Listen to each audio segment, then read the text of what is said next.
Okey, sementara kita tunggu sahabat-sahabat yang lain, saya rasa saya mulakan dululah. So untuk sesi kita. So bismillahirrahmanirrahim.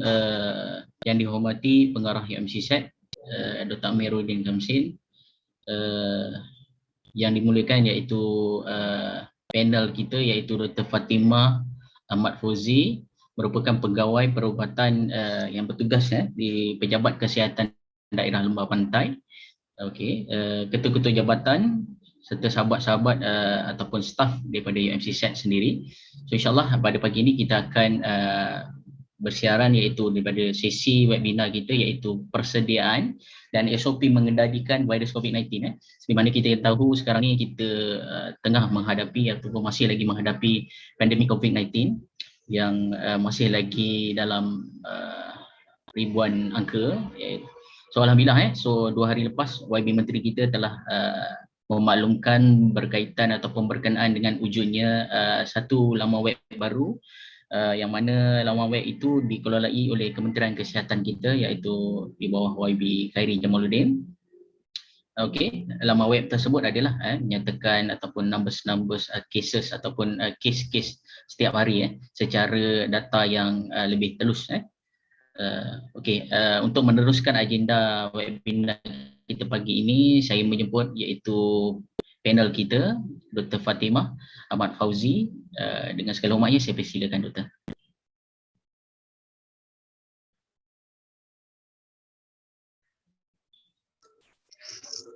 Bismillahirrahmanirrahim. Assalamualaikum warahmatullahi wabarakatuh. Terima kasih kepada pihak UMCEAD kerana menjemput Pejabat Kesihatan Lembah Pantai untuk memberikan perkongsian berkenaan dengan COVID-19, persediaan dan pengendalian SOP Jadi saya sebagai selaku pegawai epidemiologi untuk Pejabat Kesihatan Lembah Pantai berbesar hatilah untuk kita sama-sama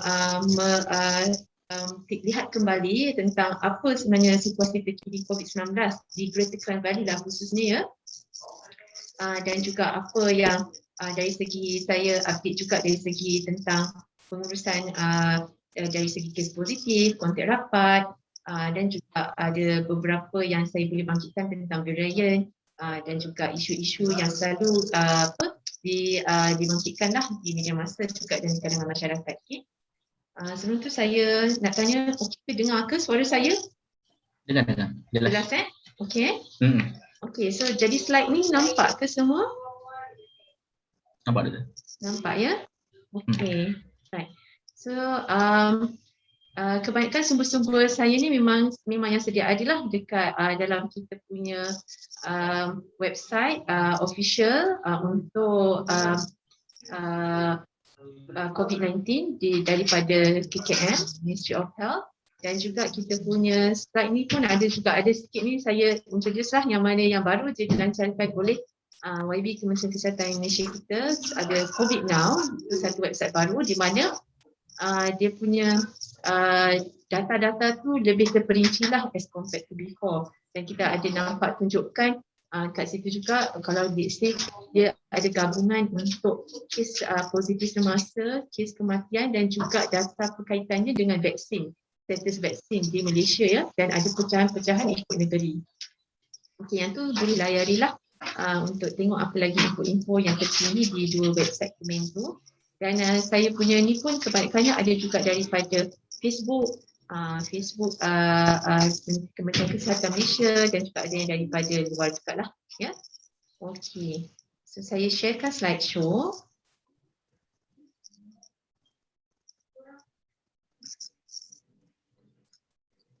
Okey, nampak slideshow ke? Nampak slideshow ataupun nampak macam biasa? Biasa. Okey, nampak slideshow ni? Okey. Okey.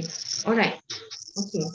So apa yang kandungan yang saya akan bentangkan pada hari ini adalah berkenaan dengan pengenalan gejala COVID-19 dan apa itu, macam mana pengurusan kes positif sekarang, pengurusan kontak rapat, Dan saya akan juga explain sedikit lah tentang bagaimana nak buat cara disinfeksi dengan sanitasi lah, sama ada terutamanya di kawasan dekat rumah ataupun tempat kerja ya.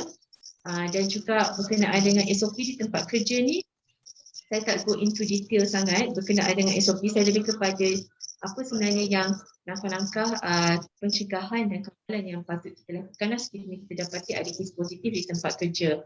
Kilas tadi baru saya sentuh sedikitlah tentang kepentingan vaksin dan apa yang dimaksudkan kalau dah vaksin tu, adakah dia ada berubah ke tak dari segi cara kawalan dan pencegahan kita ya. Okey, so jadi untuk sesi soal jawab saya rasa memang kita akan buat selepas lah ya, selepas di akhir pembentangan ni.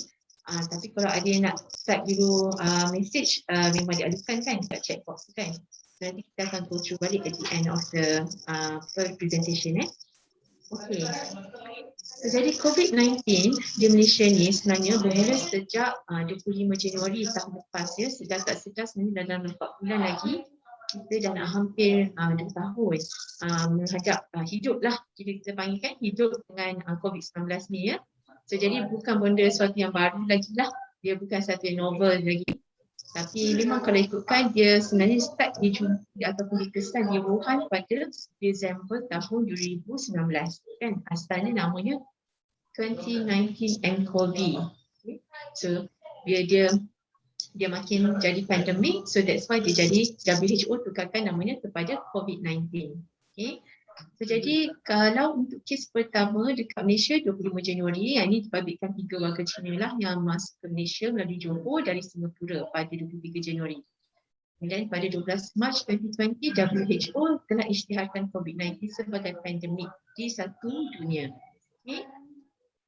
Jadi untuk tentang kes aktif COVID-19 sampai dikemas di 8 September adalah sebanyak total positif kita kesempatan 19,730.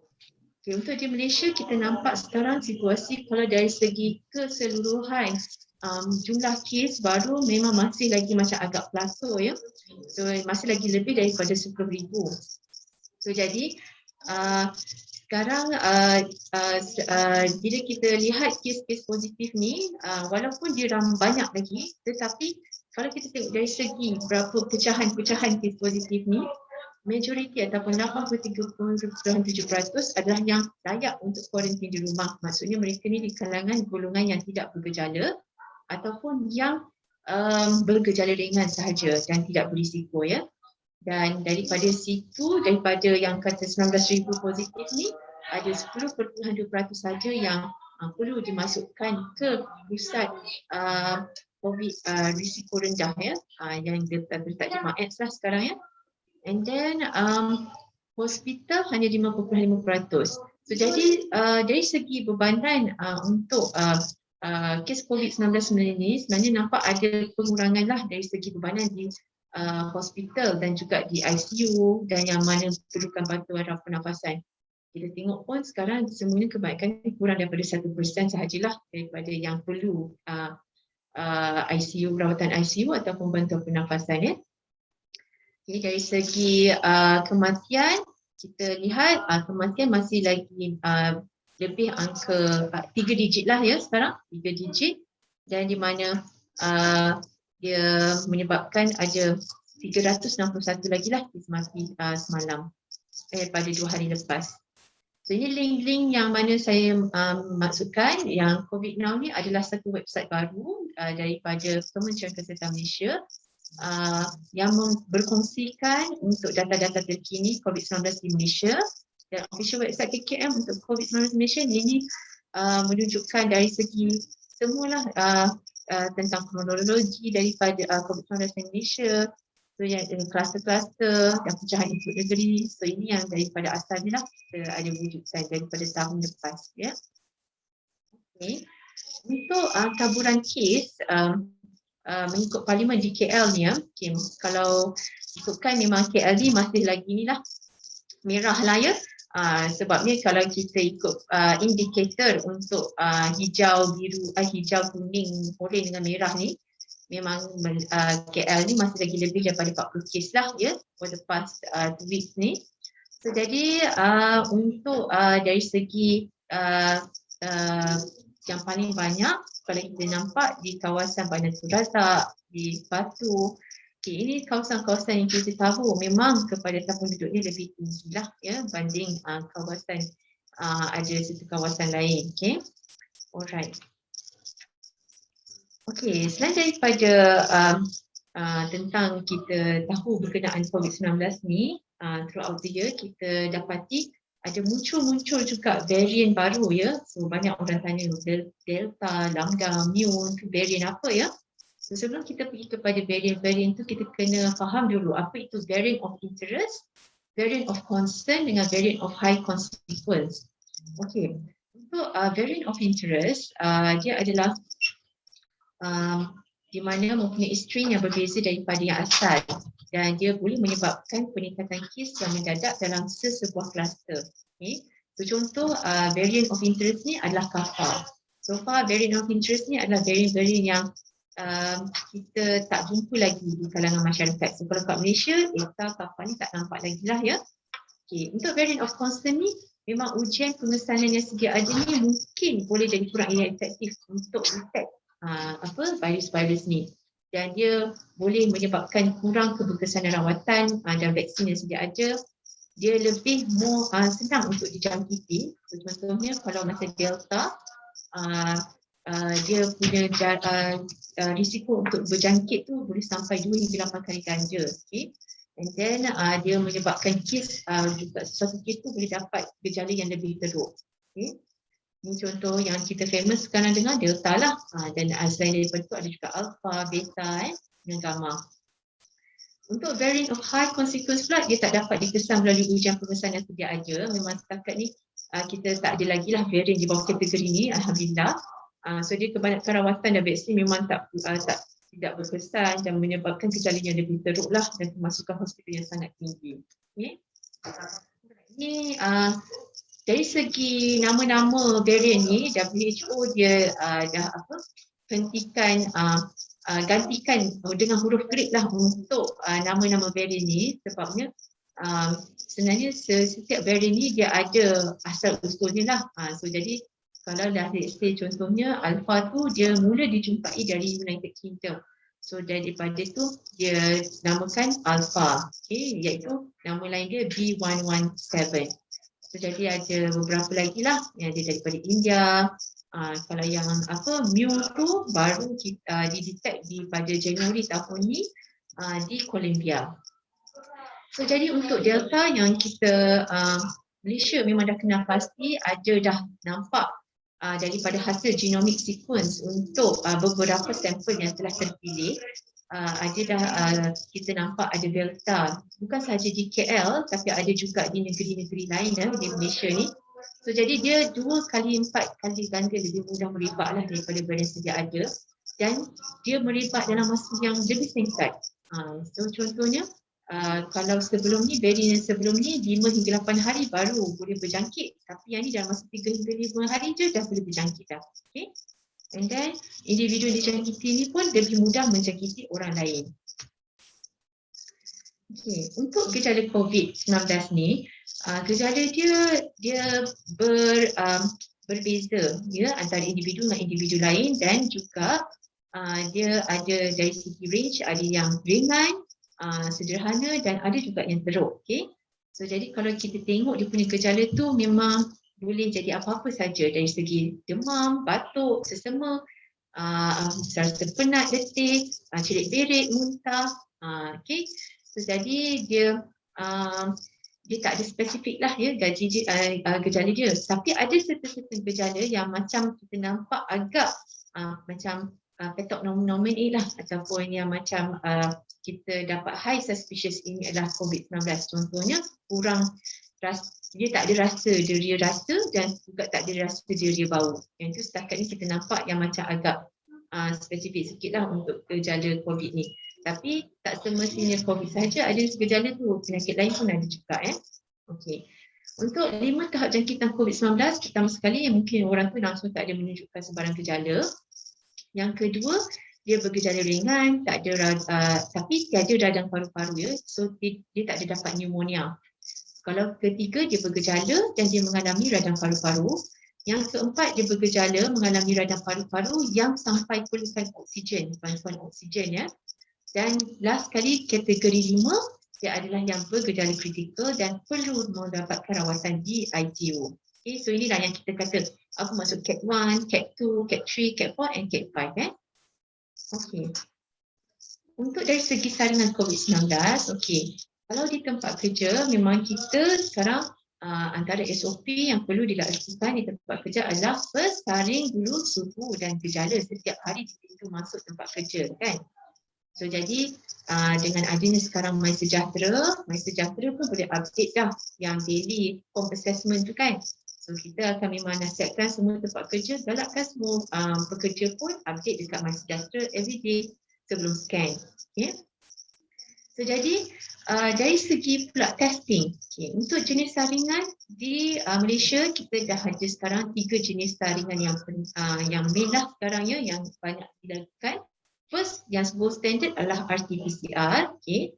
Second, RTK antigen, yang mana RTK antigen ni kita tahu dia boleh dapat keputusan lebih cepat. Dalam masa 15 minit pun dah boleh tahu keputusan ya. So dia sangat bagus untuk kita cepat tahu siapa positif dan asingkan yang positif tu ya. Okey, di Greater Klang Valley setakat ni kita memang terima RTK antigen ni sebagai confirmatory test. So jadi kalau dah positif RTK antigen tak perlu ulang dengan RT-PCR. Okay. Yang ketiga punya saringan adalah saringan saliva kit. Okay. Saliva kit ni adalah saringan yang kita ujian sendirilah, kita memang self test. So jadi orang awam boleh beli sendiri kit ni. Yang penting dia adalah MDA approved. Setakat ni ada dalam 16 dah ya, kit yang MDA approved di farmasi ataupun di klinik, and then buat sendiri dekat rumah dan dia baca sendirilah ya, dengan ikut cara-cara guideline daripada kit tu. Yang bagus saliva kit ni dia mudah dan juga cepat. Kerajaan pun telah tetapkan harga shilling sekarang kan, di mana dia dalam RM20 dah boleh beli. So jadi dia accessible lah untuk semua golongan masyarakat ya. Untuk saliva kit test ni isunya adalah mereka sekiranya positif, mereka sendiri perlu notify dalam MySejahtera ataupun pergi ke klinik dan minta doktor yang mengesahkan. Okay. Tapi kalau dia positif di Greater Klang Valley memang tidak perlu untuk ulang dengan test lain. Okay. Kalau positif. Sebab kita di Greater Klang Valley kita tahu kita punya kadar prevalence sudah melebihi 10%. So, jadi kita tahu banyak dah kes positif dekat KL ni. So semua pun dah red zone. So jadi kalau saliva kit test tu positif, kita juga terima sebagai confirmatory test. Okay. So jadi kita di Greater Klang Valley untuk saringan ni, kita nasihatkan saringan yang bergejala sahaja. Okay. Tidak perlu untuk setiap minggu ataupun surveillance saringan ya. Untuk ulang RTK antigen test dengan PCR pun tidak perlu, sebab kita tahu RTK antigen dan saliva kit sudah adalah confirmatory test ya di Greater Klang Valley ni. Okay. And then ulang saringan kepada yang pernah positif dalam 3 bulan pun tidak perlu. Okay. Saya maklum ada certain tempat kerja memang perlukan ujian saringan sebelum masuk kerja, sebelum mula masuk kerja. Tapi kita tahu untuk orang yang positif dalam masa tempoh 3 bulan, sekiranya mereka ulang saringan swab test ni, ada possibility dia akan positif juga. Tapi positif tu adalah positif yang tidak boleh menjangkitkan orang lain. Ya. Sebabnya kita panggil ni adalah macam kita panggil virus shedding lah ya, di mana sekiranya orang tu dia pernah positif dalam masa 3 bulan, mungkin ada lagi virus-virus yang kita panggil dia punya saki-baki lah ya, yang boleh didetect kalau buat swab test. Tapi virus-virus ini sebenarnya yang dah matilah, dia tidak boleh menjangkitkan. Okay. And then untuk dari segi kalau nak juga buat, kita akan hanya advise untuk buat kalau mereka ada develop gejala yang baru. yang tu kita takut kita nak elakkan lah. Kita nak elakkan mereka ni dapat daripada kita panggil reinfection ya, ataupun jangkitan baru mungkin daripada varian baru ke ya. Okey. So jadi untuk khusus penduduk di Greater Klang Valley, dari segi pengurusan kes positif yang kita dapat, saya cuba share kat sini lah ya, satu video di mana Menteri Kesihatan telah buat untuk apa yang perlu dibuat untuk penduduk Greater Klang Valley sekiranya positif. Okay, saya share dulu video ni .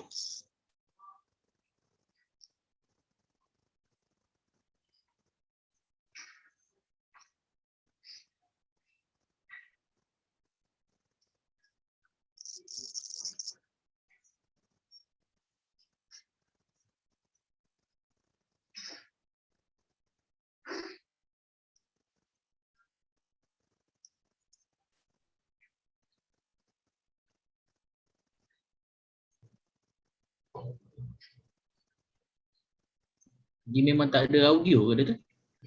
Oh, tak dengar? Tak dengar dia punya audio Ya betul. Saya dengar pula. Okey, saya cubalah bagikan lah ya. Bagi tak, explain je lah. Okey. Ini selepas dah HSO ni, kena ada update kad MySejahtera. Okay, pemantauan Kendiri ni setiap harilah perlu digunakan dalam MySejahtera supaya pemantauan ni boleh dilakukanlah oleh KKM. Selain daripada tu, boleh juga positif ni terima mesej, dia akan terima mesej atau panggilan dari KKM kalau mereka tak lagi HJAT tu. So dia sangat pentinglah Kendiri untuk penting pastikan tindakan seterusnya.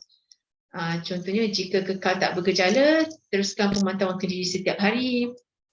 Jika ada yang bergejala ataupun berisiko tinggi, kita nasihatkan memang perlu pergi ke CAC, walk in ya. Okay. Jika sesak nafas dan perlukan rawatan kecemasan, perlu pergi ke hospital yang terdekat. So jadi status kesihatan yang diupdate dekat MySejahtera memang akan dipantau secara maya lah, dan juga akan dihubungi oleh CAC call center jika memerlukan perhatian.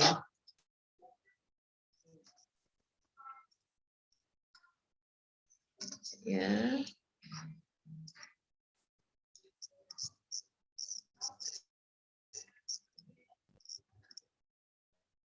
Okey. Saya just tunjuk kat sini. Untuk MySejahtera. Okey, so tadi yang adalah untuk apa yang perlu dilakukan lah daripada untuk kes-kes positif, untuk tentang update MySejahtera dan buat home assessment tu, okey. So jadi selalu kita dapat pertanyaan jugalah di kalangan masyarakat, macam mana sebenarnya nak kalau update kat MySejahtera ni So jadi kalau pergi kat MySejahtera sebenarnya dia dekat helpdesk tu dia ada satu dekat bahagian app dia ada ruang untuk tekan kalau saya telah dikam positif ya. Ini especially untuk orang yang buat self test kit ya. So bila dia tekan kat situ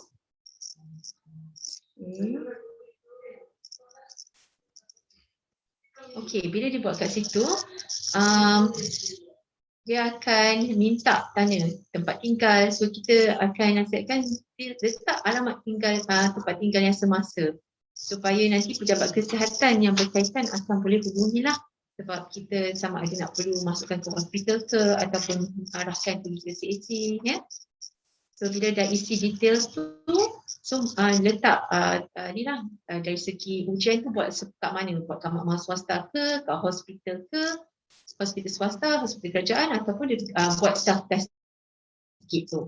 So kat sini dia ada contoh-contoh apa yang boleh ni lah diisi ya. Untuk jenis-jenisnya.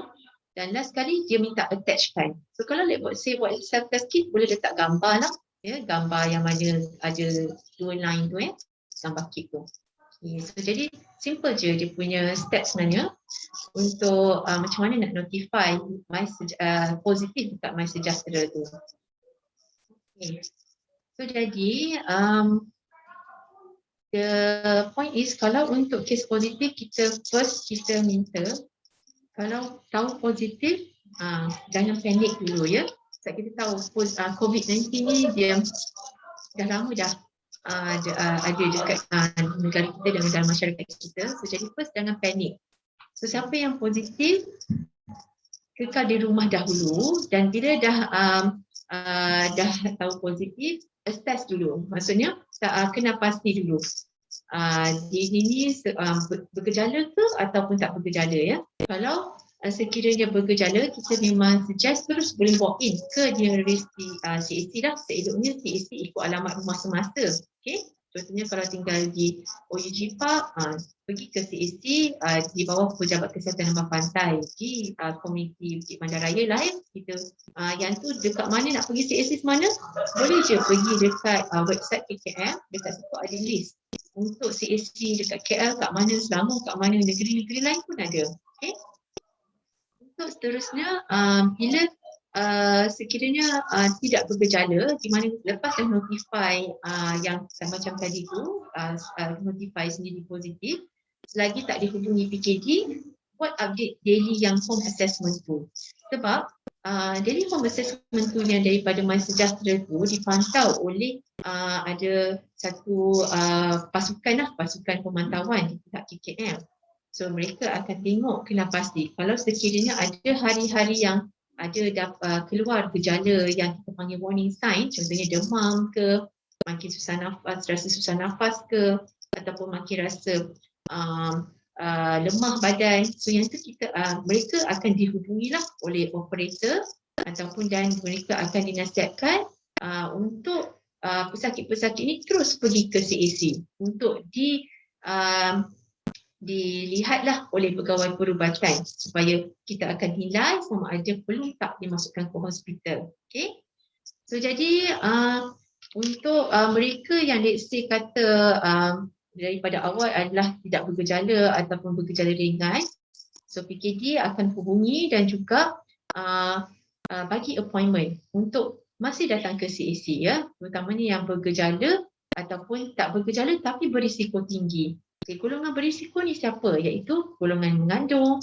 Kalau let's say dia ni ada baby yang kurang 1 bulan, golongan tua yang umur lebih 60 tahun, golongan yang middle age tapi ada comorbid, contohnya kencing manis, darah tinggi semua. So golongan-golongan ni kita nak juga mereka datang ke CAC sebab kita nak nilai betul dia punya fizikal kesihatan ni semua. Sebab kita nampak daripada data-data sebelum ni pun golongan ni lah yang berisiko untuk dapat jangkitan yang lebih teruk lah banding orang lain sebab itu kita pentingnya pemantauan kesihatan ni. Okey, so semasa di rumah, so kalau ada gejala semakin teruk, hubungi CAC dan penilaian lanjut akan dijalankan lah ya, sama ada perlu kekal kuarantin di rumah ataupun perlu masuk ke hospital. Okey. Dan bila akan di-discharge, iaitu pada hari selepas 10 hari lah baru akan di-discharge dan dibagi release order oleh pegawai kesihatan di CAC. Okey. So, jadi kuarantin di tempat kediaman kalau di Greater Klang Valley kita hanya allow untuk mereka yang tidak bergejala dan tidak berisiko ya. Kalau lah let's say dia ni tak ada masalah kesihatan, contohnya kencing manis dan tinggi apa, tapi dia ni ada berat badan yang obese, okay? Kita akan rujuk juga sebab golongan yang obese ni mereka ada risiko untuk dapat jangkitan yang lebih teruk sekiranya kita benarkan mereka di rumah. Kenapa? Macam mungkin juga ada pesakit kata dia rasa okey je, dia tak ada masalah apa-apa, tapi kita tak benda tu lama kan, dia prosesnya ada 1 hari sampai 10 hari. So, jadi seseorang tu selalunya dia boleh dapat gejala yang lebih teruk dalam pada hari ke-5 dan ke atas ya. So hari tu yang kita panggil critical period lah, di mana yang kita elok ni kita nak ada pemantauan yang lebih baiklah di pusat rawatan. Okay. So digital HSO untuk golongan yang memang tidak masukkan ke hospital boleh di apply. Let's say bila dia dah notify dalam MySejahtera, automatically dia akan dapat digital HSO tu daripada MySejahtera. Okay. So jadi penilaian diri pesakit akan dipantau oleh CAC Maya. Ni yang saya maksudkan ya, selagi kalau dia orang tak update home assessment tu, so maklumat tu tak dapat nak dikesan oleh CAC Maya ni, okay, secara virtual. Okey. So jadi untuk kontak rapat pula, tadi kita cerita pasal perusahaan kes positif. Untuk kontak rapat, okey, kontak rapat definisi. Okey, definisi kontak rapat ini adalah mereka yang berfungsi persekitaran yang sama ya. Okey, first kontak rapat rumah. Tinggal satu rumah, kita panggil kontak rapat. Mereka yang bekerja dalam jarak dekat, kita panggil kontak rapat juga. Okey, dan mereka yang berfungsi pengangkutan adalah juga kontak rapat. Share the same pengangkutan kenderaan, carpool ke pergi ke tempat kerja. Okey. Untuk yang tempat kerja, saya faham kadang-kadang pihak majikan pun agak ada masalah untuk kena pasti kontak rapat ni. Okey.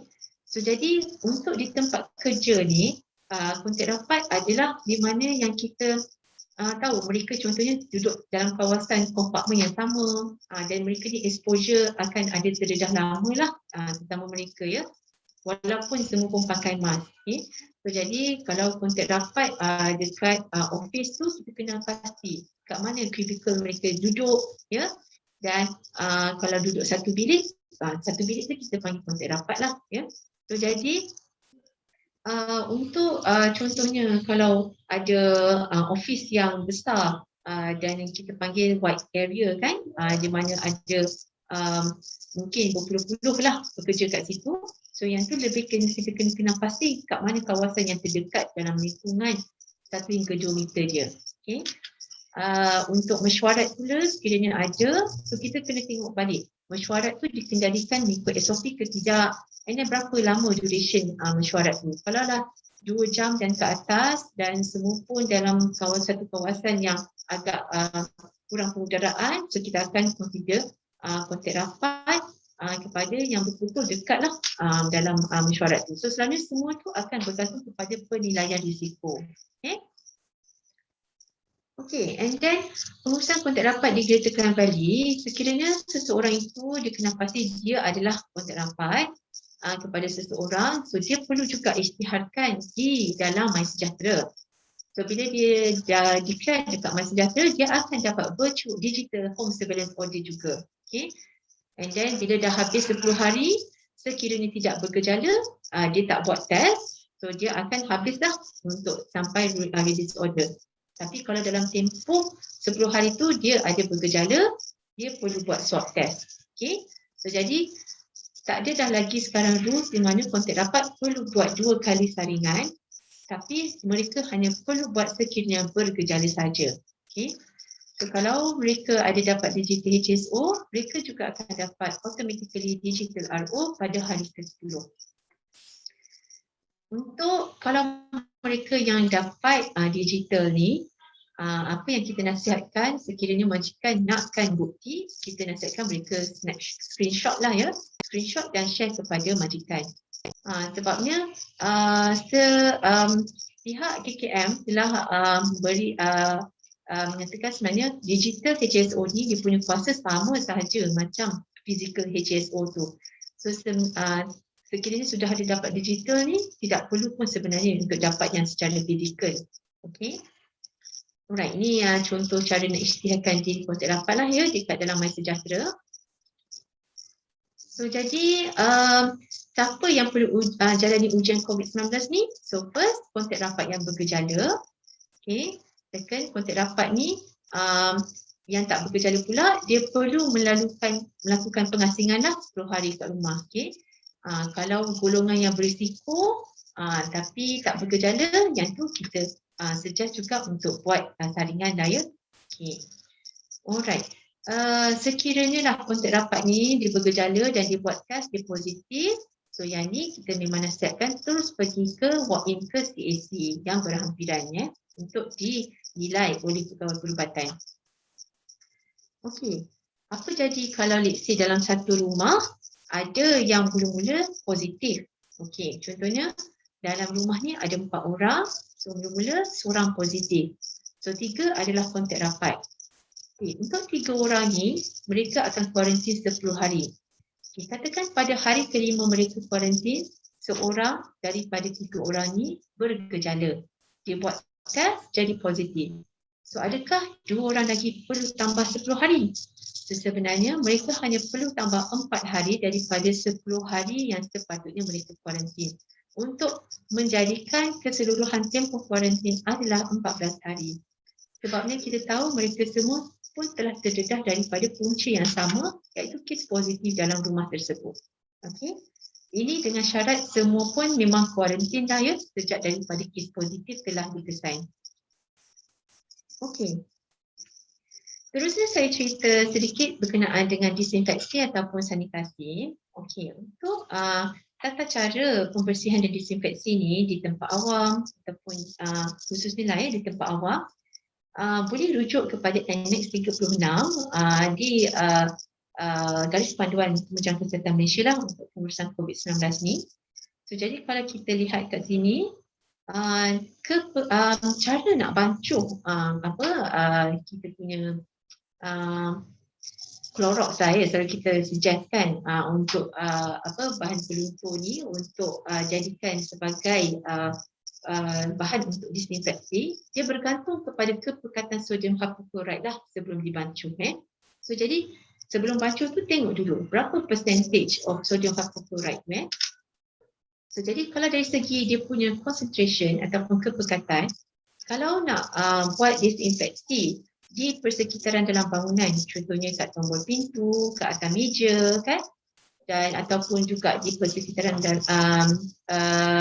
dekat kerusi ke ya, so yang tak lap tu semua, yang tu dia punya concentration 0.1%. Okay. Kalau let's say kepekatan sodium hypochlorite 5%, dia punya cara bancuhan 1/49 dengan air. Okay. Kalau let's say nak guna untuk disinfeksi di persekitaran luar, contohnya di tangga-tangga, dekat kawasan lift ya, yang itu dia punya concentration tinggi sikit, iaitu 0.5%. So, jadi selalunya kalau kita lihat botol Clorox yang jual dekat pasar raya tu, dia punya concentration dalam 1.5%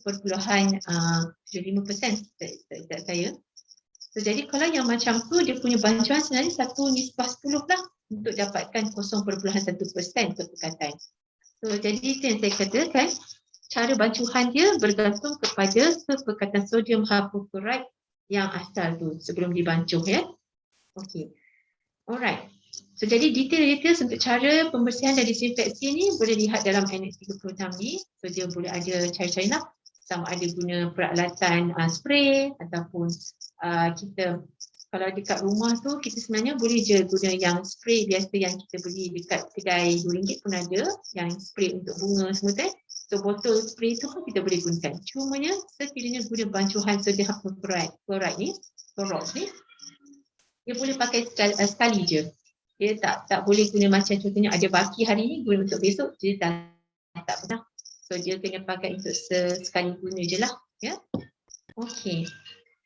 So ni untuk tindakan yang kuman ataupun disinfeksi lah ya, untuk di premis tempat kerja. Okay. So kalau kat rumah kita tahu kita kena sentiasa bersihkan kat kawasan contohnya yang banyak lah, terutamanya toilet, tandas, dekat lantai dengan perabot, dekat pakaian, permainan ya. Kalau dekat tempat kerja, dia ada banyak lain lah yang mana tempat common area terutamanya kalau lift lift dekat punat lift, dekat tombol pintu, dekat atas meja, kawasan permukaan yang banyak guna sama, toilet lah juga dekat tempat kerja ni. So jadi ini semua antara tempat-tempat yang perlu diutamakan dah ya. Okey. So sekiranya dekat tempat kerja kata perlu tak panggil hire third party untuk buat ni. So, jadi itu bergantung kepada tempat kerja masing-masing. Sekiranya tempat kerja ni telah dapat ada train wakil daripada anggota tempat kerja ahli pekerja untuk belajar cara nak mengendalikan buat bancuhan dan cara untuk membuat disinfeksi ni, sekiranya menggunakan tata cara yang betul tidak ada masalah. Okey, untuk SOP di tempat kerja, Untuk kita berbalik semula kepada cara hierarki untuk kontrol lah untuk apa-apa juga dari segi selain daripada jangkitan, apa-apa juga masalah yang terdapat boleh ada di tempat kerja. So hierarchy of control yang penting bukannya sebenarnya pemakaian PPE ataupun mask ni semua adalah yang last sekali ya. So sebenarnya first kali kita kena hapuskan ya. Okay, apa yang maksud hapuskan? Okay, kalau contoh untuk COVID-19 ni, sekiranya ada kes positif, kita bukannya kena terminate orang kes positif ni, tapi kita kena pastikan kes positif ni diasingkan. Mereka tak datang ke tempat kerja. Okay. Substitute. Contohnya kalaulah kat tempat kerja tu ada kes positif, so dah kenal pasti kontak rapat. So jadi orang pekerja yang boleh datang bekerja adalah orang yang bukan kontak rapat dan bukan kes positif. So mereka perlu di-substitute lah ya. Dan untuk engineering control, sekarang kita tahu kes COVID-19 ni dia merebak juga melalui airborne. So jadi perlu untuk ada engineering control di tempat kerja, sama ada perlu pasang HEPA filter, air cleaner ke air purifier ya, untuk mempertingkatkan lagi air quality dan juga ventilasi lah dekat dalam persekitaran tempat kerja. Untuk administrative controls, di situlah di mana SOP MKM pun sebelum ni nasihatkan kena ada penggiliran kerja supaya tidak crowded dekat tempat kerja. Contohnya ada penggiliran bekerja dari rumah ya, dan berapa kapasiti dekat tempat kerja. So last kali tu yang baru kita cakap dari segi PPE, iaitu pemakaian mask dan langkah-langkah pencegahan lain lah ya, kerap basuh tangan, jaga jarak. Okay. So ini untuk dari segi panduan memastikan ventilasi dan indoor air quality lah di public area setting. Okay. First yang engineering control tu pertingkatkan pengedaran alir udara luar masuk. Ini selalu kita nasihatkan untuk kalau ada tingkap memang buka tingkap dulu ya. Kalau office tu fully aircon, amalkan di mana perlu buka tingkap pada pagi-pagi, pada awal pagi sebelum start operasi supaya ada pengedaran udara tu udara luar tu. And then increase air filtration di tempat-tempat ruang kerja dan juga adjust ataupun reconfigure airflows ni lebih kepada kalau sekiranya kita nak udara tu dia tidak terlampau terkumpul kepada satu kawasan yang enclosed space, so mungkin boleh pakai mechanical ventilation sama ada di air condition ataupun juga menggunakan yang kipas angin tu. Okay. Untuk administrative controls, kena kurangkan crowded untuk satu kawasan dan limitkan the use of small spaces lah yang perlu dikongsi. Okay. Reconfiguration of busy spaces ni, yang ni kita cuba nak letak supaya ada pengasingan antara tempat-tempat kerja ni, letakkan partition lah untuk kurangkan daripada airflow lah antara pekerja-pekerja ni. Okay. So, jadi yang ni baguslah terutama untuk kat tempat yang kita tahu workstation besar kan, terutamanya untuk operator. So jadi elok kalau letak ada partition yang tinggi supaya kuranglah airflow antara pekerja-pekerja ni ya. Okey, untuk dari segi cleaning and disinfection, okay, kalau dia sebenarnya adalah recommended bila sekiranya ada yang suspected or confirmed case. Ini yang kita panggil proper decon lah ya, yang kata disinfeksi yang seperti saya maksudkan yang tadi tu, itu memang regular, kita nasihatkan everyday buatlah. Tapi ni yang proper deep cleaning ni. So deep cleaning ni kita hanya suggest kalau ada dapat tahu kes positif kat satu tempat. Tapi kalau let's say kes positif tu dah lebih 3 hari dah datang kerja, so yang tu kita tak galakkan pun untuk buat, sebabnya kita tahu virus tu dah mungkin dah tak ada dah dekat persekitaran. Okay. So risk of transmission sebenarnya dia boleh dikurangkan sekiranya semua pekerja pun memakai mask dengan patuh dan practice hand hygiene. Ya, bila practice hand hygiene ni, so dia kuranglah untuk risiko menyebarkan virus ni di permukaan dunia sama. Okay. And then measures for air conditioning, dia ni lah yang saya kata boleh tingkatkan mechanical ventilation di air conditioning, cuba tingkatkan lagi naturally ventilated premises dengan ada ventilator kan, dan ada juga selalu buka tingkap ya, dan increasekan ventilation and exchange rate lah ya. Okey, untuk SOP Kementerian Kesihatan pun dia akan follow lah juga ya dari segi SOP MKN tentang apa yang terkini dari segi berapa banyak kapasiti kat tempat kerja ya. So SOP yang sebelum ni yang kena ada saringan suhu, kena ada scan My Sejahtera, itu semua pun ada telah dimaktubkan oleh Majlis Keselamatan Negara. Okey. So untuk yang terkini semalam ya baru keluar SOP tentang pemulihan negara, sebab kita alhamdulillah di KL dan Selangor telah ke arah ke fasa 2. So jadi SOP ni telah disenaraikan oleh MKN apa yang perlu dipatuhi ya dari segi untuk dekat serta sektor. Okey. So jadi untuk sektor pembuatan dan pembinaan dia ada aktiviti lah yang boleh disenaraikan, yang mana yang perkhidmatan yang perlu, yang boleh ya. Dan dari segi kapasiti dia bergantung kepada sama ada pekerja-pekerja punya status ya. Sama ada mereka ni dah berapa kapasiti vaksinasi di kalangan pekerja mereka. Okey. Okey, ini antara sektor-sektor lah. Dia ada banyak lagi. So untuk dapatkan full pasal SOP pasal 2 ni boleh search dekat internet dan dapatkan latest SOP PPN pasal 2 ya. So untuk dari segi mesyuarat dan seminar bengkel kursus dan ceramah setakat ni masih lagi tidak dibenarkan. Seminar bengkel kursus yang dalam talian macam kita sekarang ni lah ya, kita masih perlu buat secara talian. Tetapi untuk temu jumpa kritikal yang boleh dilaksanakan adalah dibenarkanlah secara bersemuka dan juga dalam talian. So ini case-to-case basis saya. Okey, so saya cerita sedikit tentang COVID-19 vaksin ya. Okey, so kita sedia maklum negara kita telah memulakan program vaksinasi ini daripada pertengahan tahun ni lah ya. So alhamdulillah kita punya kadar vaksinasi ni makin lama makin meningkat. Dan kenapa kita nak ramai sangat orang vaksin? Sebab kita nak achieve the herd immunity tu, iaitu community kelompok. Okay. So jadi vaksin ni dia macam mana dia bertindak sebenarnya? Dia adalah di mana kita dia ada beberapa jenis saya yang ada kat Malaysia ni pun ada beberapa jenis. Ada yang killed vaksin, ada yang protein ya. So jadi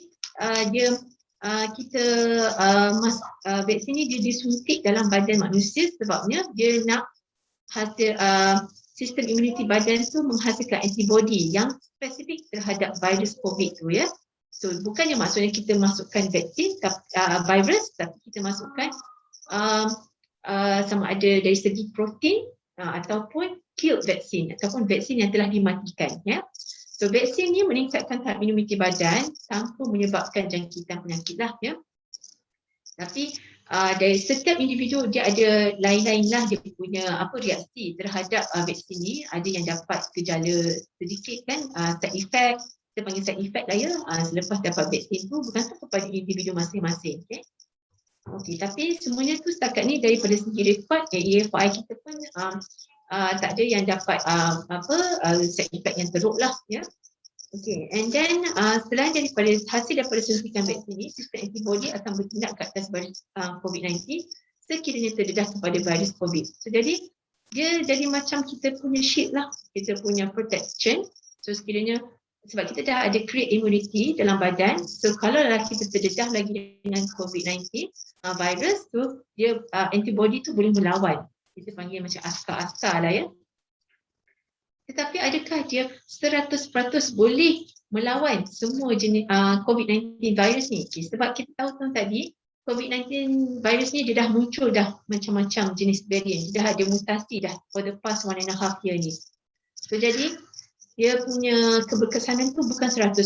Sebab tu kita nasihatkan walaupun sudah divaksin masih perlu follow SOP. Perlu pakai mask, perlu jaga jarak, perlu kerap basuh tangan. Ya. Sebab first kita tahu yang pasal tadi itulah dia ada possibility lagi untuk boleh berjangkit, dan juga mereka ni walaupun telah divaksin, sekiranya mereka telah dijangkiti, mereka pun boleh juga menjangkiti orang lain. Okay? Dia boleh jadi carrier.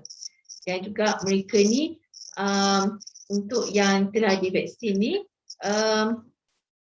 kita juga sebenarnya bila kita vaksin, walaupun kita ada risiko untuk berjangkiti ataupun dijangkiti, the main thing bila kita divaksin, kita nak sebenarnya untuk kurangkan risiko dapat jangkitan yang teruk.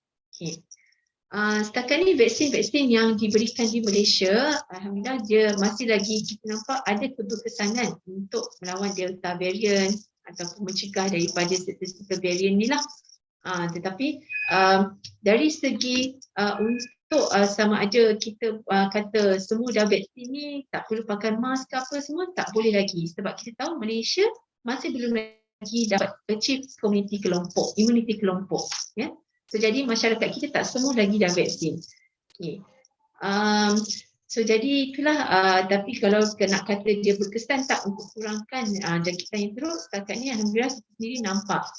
Dengan data boleh tengok yang COVID-19 tu, golongan yang tak vaksin ataupun tak complete vaksin ni sebenarnya yang kebanyakannya dapat yang gejala teruk, yang sama ada perlukan rawatan oksigen ataupun perlu masuk ICU.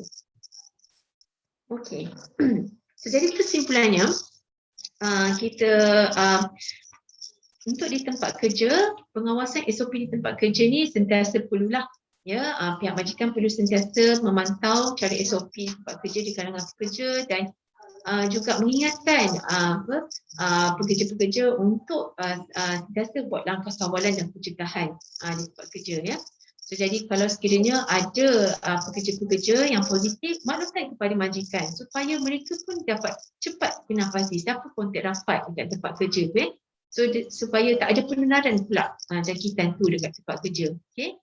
Dan semuanya pun kena transparent dah, ya. Tak boleh berselindung-selindung kata ada keluar makan dengan orang ni tapi tak beritahu. So, jadi orang tu tak kuarantin. So, bila tak kuarantin, dia menjangkitkan pula dengan orang lain. Ya? Okey, so jadi pastikan juga pekerja-pekerja dapat rawatan sekiranya bergejala, tak perlu hadir ke tempat kerja, benarkan mereka bekerja di rumah, dan juga dapatkan mereka ni supaya boleh, kalau nak perlu buat saringan tak perlu, sebab dulu banyak isu nak buat saringan tak cukup duit sebab mahal saringan test COVID-19 ni. So sekarang bila dah ada self-test kit ni, so harap kalau bergejala boleh terus buat saringan. Okay, supaya kita dapat cepat kenal pasti siapa positif. Jadi saya share some nombor penting dan juga email-email lah, ada website, ada Facebook link semua ya, untuk nombor-nombor di lembah pantai lah utamanya dan juga yang dekat KKM. So ini antara yang saya katakan lah, ada senarai kalau kat KL kita memang ada beberapa, ada 6 lah totalnya nombor-nombor untuk bilik gerakan. Dan juga CAC kita ada 5 lah ya, untuk setiap daerah di Kuala Lumpur. Okay, untuk pertanyaan berkenaan dengan vaksin boleh pergi dekat yang nombor telefon dan email untuk vaksin COVID KL. Itu saja untuk hari ini. Saya tak exit lah masa. Terima kasih. Baik, so terima kasih kepada Dr. Fatimah di atas penerangan ataupun penjelasan yang telah diberikan berkaitan dengan pelbagai tata cara, SOP yang perlu dilakukan di tempat kerja, cara vaccination, so SOP dan sebagainya lah. So kita minta lah kita buka kepada semua sahabat-sahabat staf UMC sekiranya ada apa-apa soalan yang ingin diutarakan kepada di chat box, silakan.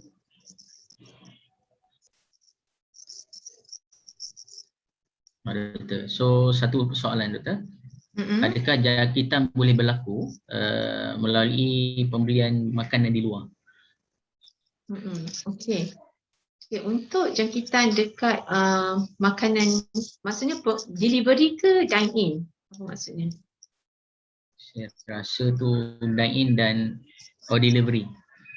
Okey, dine in Okay, kalau untuk delivery saya Delivery. cakap dulu Kalau untuk delivery sebenarnya risiko sebenarnya untuk jangkitan COVID-19 ni kita tahu pada awal dulu kita tahu dia daripada air droplets ataupun daripada permukaan yang tercemar dengan virus. Okay. Sebab tu antara langkah pencegahannya kita selain daripada pakai mask, kita nasihatkan untuk kerap cuci tangan dan juga jaga jarak Okey.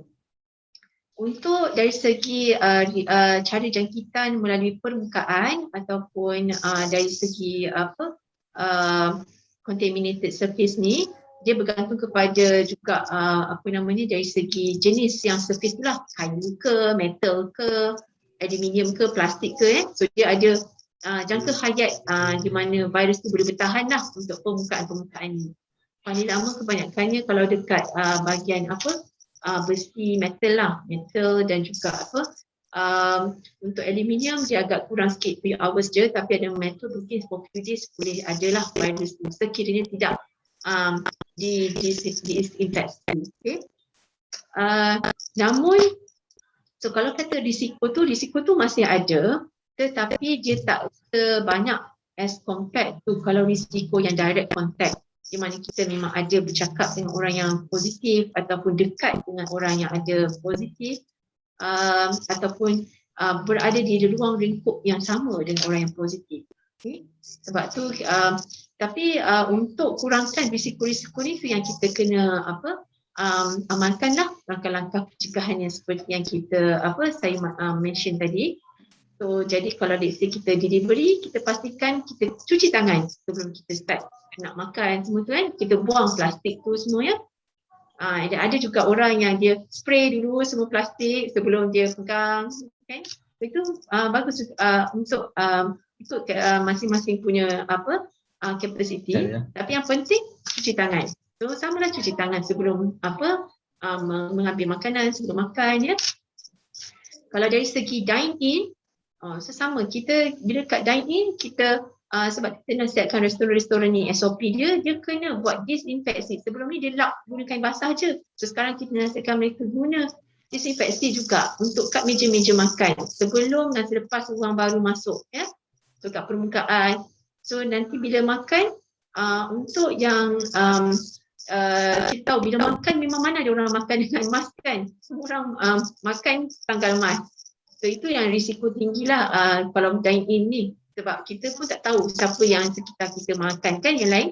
So jadi sekarang ni kalau dine in kita nasihatkan kena ada social distance. Social distance dekat tempat makan dan kita nasihatkan makan pun dekat kawasan seeloknya kawasan terbuka. So bukannya restoran yang tertutup yang tak ada ventilation, poor ventilation Okay, so sebab itulah antara langkah lah yang boleh dikurangkan risiko tu. Terima kasih Doktor. Seterusnya persoalan yang kedua iaitu jika kita disahkan positif so bagaimana dari segi urusan pembuangan domestik yang perlu diuruskan Doktor. So cara yang terbaik lah. Okay. Untuk orang yang positif di rumah, sekiranya mereka positif, dia punya cara domestic waste dia kita sama, maksudnya dia tak adalah perlu sampai hire spesifik alam flora ke apa ke untuk datang kutip sampah ke, tak perlu. Boleh buat domestic waste macam biasa, tetapi kita nasihatkan mereka ni yang positif buat double layer. Okay, buat double layer dia punya sampah-sampah tu dan ikat properly. Eloknya guna cable tie lah Dia tahu cable tie dia tak ada susah sikit lah nak tertanggalkan daripada dia ikat biasa. So jadi bila dia dan sampah-sampah tu kenalah diletakkan, jangan dibiarkan tempat terbuka yang mana kucing boleh boleh buka ke So jadi kena pastikan kat tempat yang tertutup supaya orang pengutip sampah boleh ambil lah dengan selamat.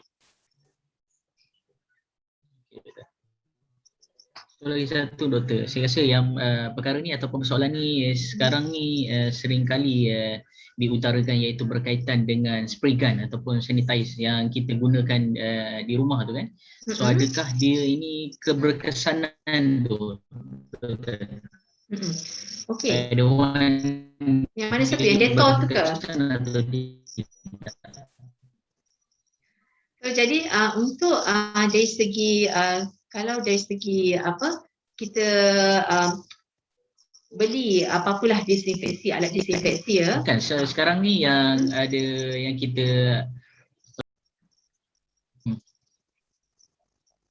ya dah teruskan. Yang macam mana? Yang mana? Yang beli yang mana? Tak dengar sangat. Okey, yang sekarang yang familiar tu doktor dengan macam-macam flavor, and then dia ada okay, gun faham. yang spray gun tu kan? Okey. Alright, ya. Ada saya tahu ada juga dapat maklumat yang ada apa sekarang orang jual yang so macam adakah spray itu tu lebih kan? berkesan? Okey. Dari segi kata berkesan ke tak, semua spesifik apa disinfeksi ni kita kena tengok kepada ingredients dia, chemical ingredients dia. Okey. WHO dan KKM ada juga ada senaraikan selain daripada sodium hypochlorite adalah lain jenis-jenis chemical lain lah, minum benzoyl chloride, apa hydrogen peroxide, adalah banyak-banyak juga chemical lain yang mana dia ada concentration dia, yang mana kata kita based on evidence chemical with this kind of concentration is effective lah untuk menyah virus. Okay. So, jadi sekiranya ada mereka-mereka yang nak guna this kind apa yang commercial ataupun yang ada dijual di pasaran, tengok dulu chemical tu. So, kalau let's say chemical tu ada tersenarai dalam yang telah dibuktikan apa boleh efektif untuk menyah virus dengan concentration yang selamat, so boleh gunakan, tak ada masalah. Tapi kena ingat, jangan spray rata-rata kat depan korang, nanti kena mata, boleh kena irritant. So dia macam saya cakap tadi lah, kalau nak spray ni pastikan spray kat tempat yang common surface area, dan masa spray tu jangan ada orang dekat dalam jarak 1 meter. Okay. Right. Okay, so lagi satu persoalan tu. So sekarang ni ialah ada yang isu-isu yang ada setengah golongan yang dikatakan ataupun dikategorikan sebagai anti vaksin. So apa yang boleh kita nasihat ataupun boleh kita beri pemakluman kepada diorang berkenaan dengan ialah sikap diorang ataupun mindset diorang yang anti pada vaksin ni, doktor? Okey. Untuk anti vaksin sebenarnya kita tahu sebenarnya dia bukan benda yang barulah dekat Malaysia ataupun kat dunia ni ya. Dia telah bermula, kita tahu dah for few years ni agak nampak macam ada peningkatan lah yang anti vaksin ni. Okey. Cuma anti vaksin ni kita punya pendekatan sebenarnya di kesihatan, kita kena pasti dahulu mereka ni anti vaksin kategori mana. Adakah mereka ni anti vaksin yang tegar ataupun yang atas pagar, ataupun sebenarnya bukan anti vaksin tapi mereka kurang maklumat ataupun maklumat lebih lah. Diorang sebenarnya misunderstanding dengan berkenaan vaksin. So bila kita dah kena pasti mereka ni di golongan yang mana, barulah kita boleh buat memberikan nasihat yang sepatutnya. Okay? Contohnya untuk yang golongan yang misunderstanding ni, kita perlu berikan maklumat yang lebih sahih untuk mereka lebih faham. Okay? So itu di mana kita boleh bagi nasihat. So, sebab itulah bagi nasihat tu pun dia ada caranya lah. Sebab kita kena tahu dulu apa masalah mereka, baru kita boleh target kepada apa yang perlu lagi mereka faham. Okay? Kalau untuk mereka yang atas pagar pun, kita kena bagi mereka explanation apa yang diorang sebenarnya takutkan, apa yang mereka risaukan. Ya? So, jadi kalau di klinik kesihatan memang pakar kesihatan keluarga memang selalulah memberikan nasihat-nasihat ni kepada golongan yang anti vaksin ni. Okay? Tapi kita tahu ada juga golongan yang tegar ni yang memang tak nak terima pandangan orang lain. So golongan-golongan ni kita jangan sebab kita tahu dia jenis yang dah ada pendirian yang firm belief, yang mana kita tak boleh nak ubah dah. So golongan ini kita tidak perlu terus berdiskusi ataupun berhujah dengan mereka, sebab kita tahu mereka dah ada firm false belief. Ya. So jadi golongan-golongan ini kita kena apa yang kita boleh nasihatkan pada mereka, minta mereka jangan sebarkan pemahaman mereka kepada orang lain. Kalau diorang dah ada fixed false belief tu, biar mereka untuk diorang je, tapi jangan nak suruh tak bagi juga ahli keluarga vaksin, tak bagi orang lain vaksin, pergi sebarkan cerita pasal keburukan vaksin. So itu yang kita tak nak. Okay? Jadi itulah macam mana kita cara dekat social media ni, kita tak payah untuk orang yang dah tegar ni, kita tak payah nak berbalah-balah dengan mereka sebab tak ada gunanya. Ya?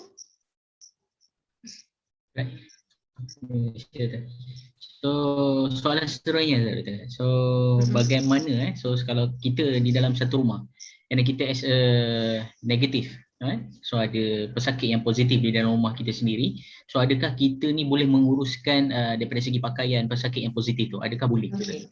So ataupun boleh, dan macam mana kita boleh menguruskan ni?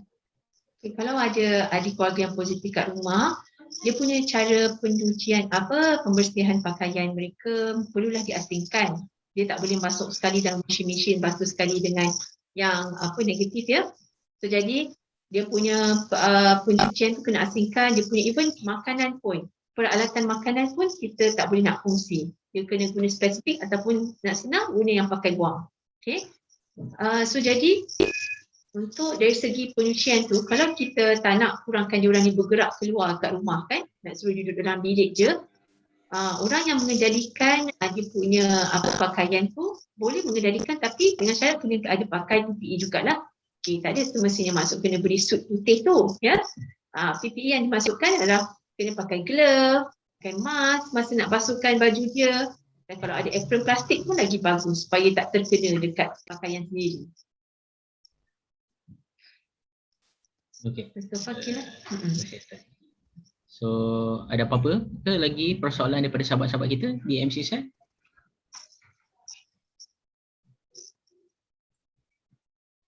Mungkin ada satu persoalan, Doktor. So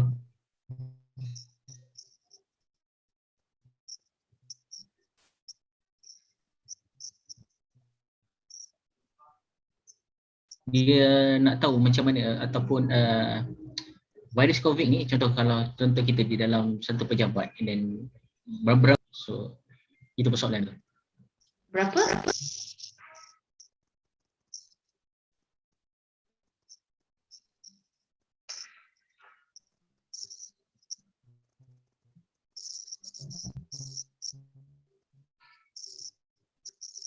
Sorry, tak dengar. Apa soalannya ya?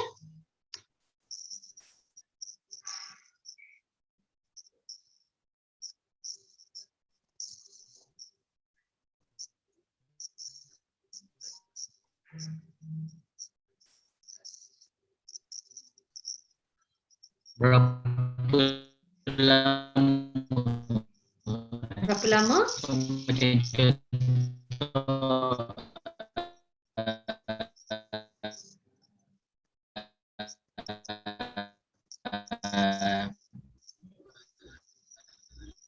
Seseorang itu bisa positif, and then dia pergi ke tempat tersebut. So dia nak tahu berapa lama ketahanan virus tersebut hidup di tempat tersebut. Dekat permukaannya. So contoh dia pegang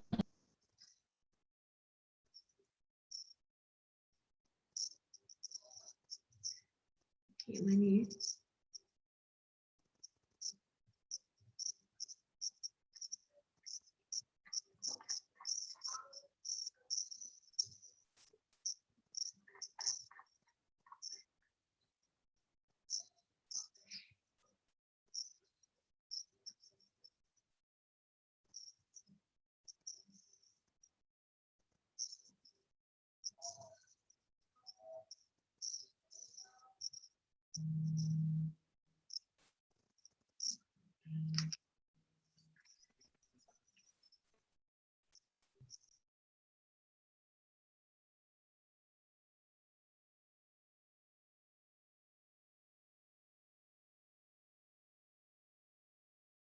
Sorry, maaf, terkeluar tadi.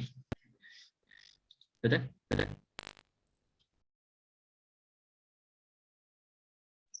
Ni soalannya apa tak dengar?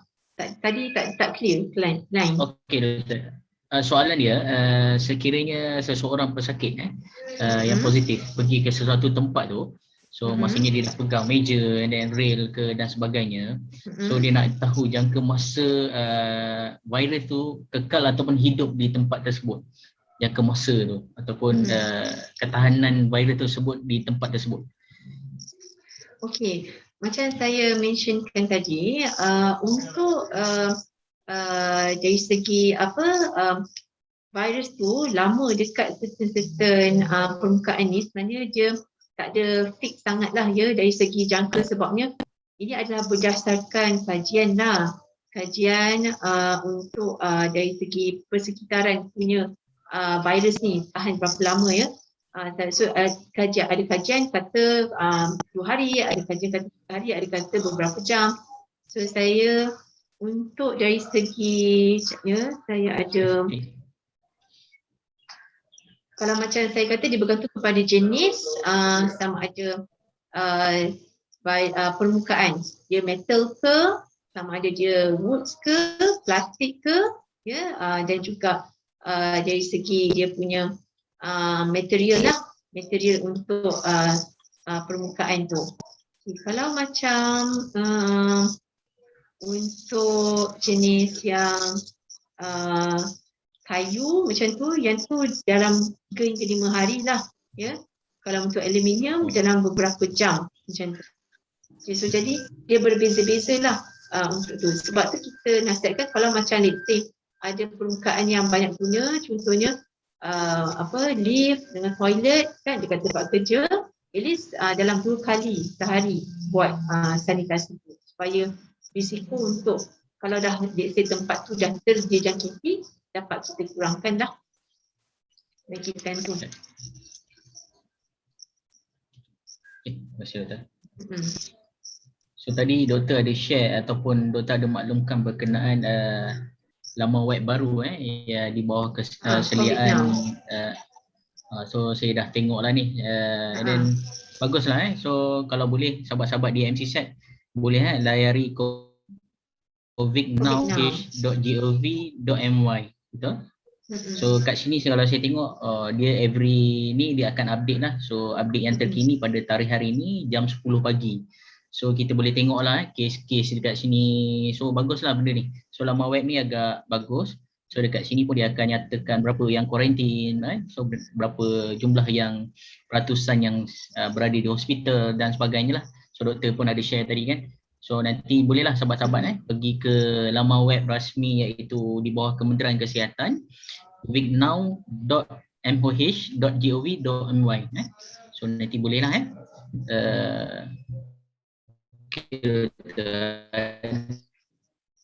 lagi satu soalan iaitu jika jiran positif duduk di rumah pangsa, bila keluar rumah tanpa pelitup muka dan lain-lain so bila nampak dia lari masuk kita pula terpaksa lalu depan rumah dia. Ada kata English. Okay, so maksudnya dia tanyalah, so adakah high risk kepada dia sekiranya jiran rumah macam biasa, so jiran ni tiada dia still lagi keluar rumah walaupun dia positif, adakah risiko yang tinggi terhadap dia? Terhadap siapa? Terhadap jiran lah? Jiran dia lah, jiran dia. Macam kita tahu, sebenarnya kalau untuk risiko berjangkit dekat rumah, terutamanya rumah pangsa, rumah flat ni semua ya, sebab kita tahu setiap selang rumah antara rumah tu very dekat kan. So jadi dia banyak guna penggunaan yang sama, contohnya laluan, lift kan, tangga. So jadi risiko dia memang dari tinggilah untuk mudah berjangkit di kawasan yang kita panggil crowded ni ya, as compared tu kalau rumah yang landed. Okay.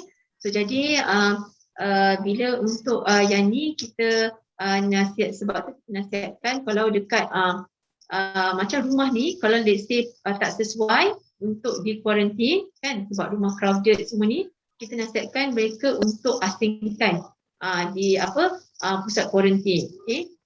So jadi ada juga yang kata okey duduk rumah sebab senang lagi, tak nak pergi MAX, tapi lah kita nak sebenarnya bukan saja nak kurangkan risiko berjangkit dekat dalam rumah tu, tapi juga dekat sekitar kita lah. Kalau macam ni kan, kita pun tahu kalau rumah tu kecil, tak selesa juga asyik duduk dalam rumah je.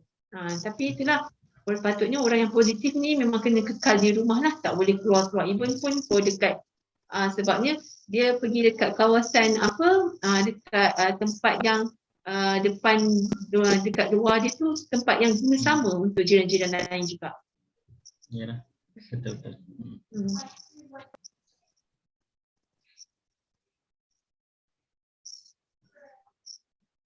Ada lagi satu soalan Okey, untuk ubat ni, setakat ni COVID-19 dia tidak ada spesifik ubat lagi. Okey. Ada yang kata ivermectin boleh sembuhkan, tapi setakat ni ivermectin masih lagi dalam kajian. Even WHO pun kata melalui kajian di luar negara pun tak ada satu kajian yang confirm mengatakan ivermectin ni boleh menyembuhkan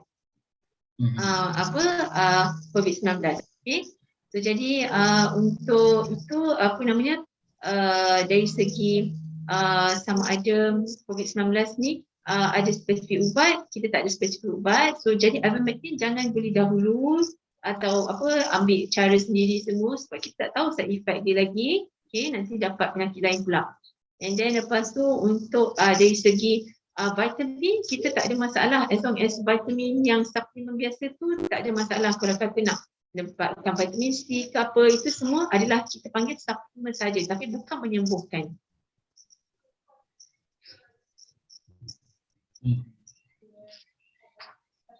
So ada apa-apa lagi daripada sahabat-sahabat yang share?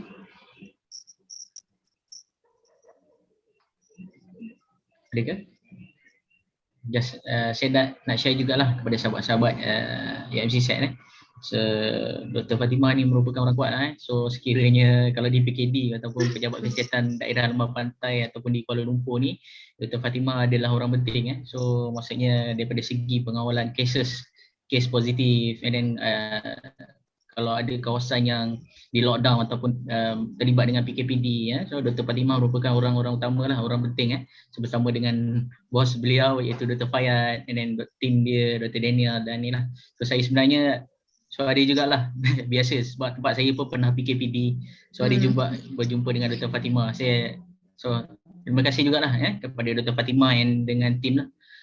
Di Pejabat Kesihatan Daerah Lembah Pantai yang sentiasa memberi kerjasama kepada masyarakat di Lembah Pantai khususnya dan di wilayah amnya lah. So kalau kawan-kawan perlukan apa nasihat dan ni bolehlah menghubungi Dr. Fatimah. So Dr. Fatimah sedia membantu. So insyaAllah. So ada apa-apa ke lagi persoalan daripada sahabat-sahabat UMC SAT sebelum kita akhiri sesi kita?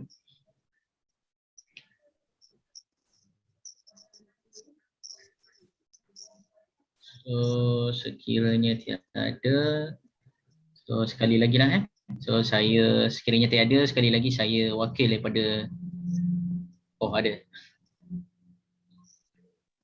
Okay, mungkin ni adalah soalan terakhir. So bagaimana untuk kita memantau pernafasan di rumah? So Aidiwan, kadar oksigen ni doktor Okay, untuk pernafasan di rumah ni kita nasihatkan sekarang pun boleh je beli yang SpO2 tu.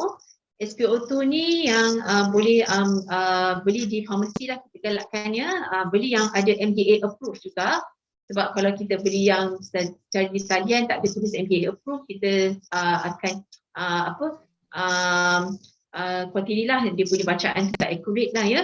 So, jadi kat situ dia ada SpO2. So SpO2 kita nak pantau kalau let's say orang tu positif, kalau let's say SpO2 dia 95% dan kurang, perlu pergi ke CAC ataupun hospital berdekatan untuk dapat dinilai semula dan sama ada perlu dapatkan rawatan oksigen tetap. Right. Betul. So tak ada lagi So mungkin last kot kalau ada soalan daripada sahabat-sahabat yang MC set. Adakah soalan terakhir sebelum saya tutup sesi webinar kita pada kali ini? Adakah? Saya rasa tak ada. Okay, so baiklah sekali lagi ada. Okey, ini soalan terakhir ada. So, cara untuk memantau kesihatan anak yang positif. Okey, cara untuk pantau kesihatan anak yang positif ni sama je dia punya cara assessment tu kat MySejahtera tu boleh guna benda yang dia punya soalan-soalan yang sama. So jadi sekiranya anak ni dah mula ada gejala boleh bawa terus ke CAC untuk dinilai dan dia akan check jugalah SPO2 ke semua tu, okey. So jadi pemantauan dia sama macam orang besar. So dari segi suhu, dia punya gejala, SPO2 sama jugalah. So jadi anak-anak ni dia mungkin kita nak nampak dia punya warning signs tu berbeza sikit dengan orang besar, mungkin dari segi kalau nampak dia dah kurang tak nak selera makan, tak makan sangat, lepas tu kencing pun kurang, so itu nak takut dehidrasi ke apa ya. So, jadi yang tu memang kena segeralah untuk kita dapatkan rawatan. Untuk less than 1 year, yang macam tu lah, sama je macam tu. Okay, tapi kalau anak tu kurang daripada 1 bulan, yang tu memang kena pergi ke ni lah, dia akan masukkan ke hospital. Kita tak benarkan mereka kuarantin di rumah kalau kurang daripada 1 bulan. Alright. Okay, jelas kan? Right. So sekali lagi, sekiranya tiada persoalan. Okey, saya selaku wakil daripada kelab EMC-SET, kelab kaki tangan EMC-SET beserta dengan Pusat Pendidikan Berterusan Universiti Melayu, ingin mengucapkan ribuan terima kasih di atas kesudian Dr. Fatimah Ahmad Fauzi. So kesudian berkongsi sedikit berkenaan dengan persediaan SOP dan sebagainya lah. So tadi banyaklah yang telah dikongsikan. So diharapkan apa yang telah dikongsikan oleh doktor supaya sahabat-sahabat EMC-SET dapat menggunakan ataupun memberi manfaat kepada staf EMC-SET. So mungkin kita akan adakan lagi satu sesi yang lebih mendalam, ataupun kalau kata kita dah SOP kita yang membolehkan kita mengadakan sesi face to face, mungkin kita boleh adakan sesi macam mana sanitize yang betul, bancuhan sanitize yang betul yang pernah unit promosi so di bawah Puan Azimah buat di tempat saya. So saya rasa mungkin boleh lah. So nanti insyaAllah kita akan adakan nanti. So kita bincang dengan Puan Dr. Fatimah. So sekali lagi lah saya mengucapkan ribuan terima kasih kepada sahabat-sahabat EMC-SET yang sudi bersama kami, iaitu kelab EMC-SET. Dan sekali lagi saya juga ingin mengucapkan ribuan terima kasih lah kepada Dr. Fatimah. Semoga kita berjumpa lagi di lain kali. So stay safe. Semoga semua jaga kesihatan. So sekian. Wabillahi taufiq wal hidayah. Assalamualaikum warahmatullahi wabarakatuh. Alright. Terima kasih.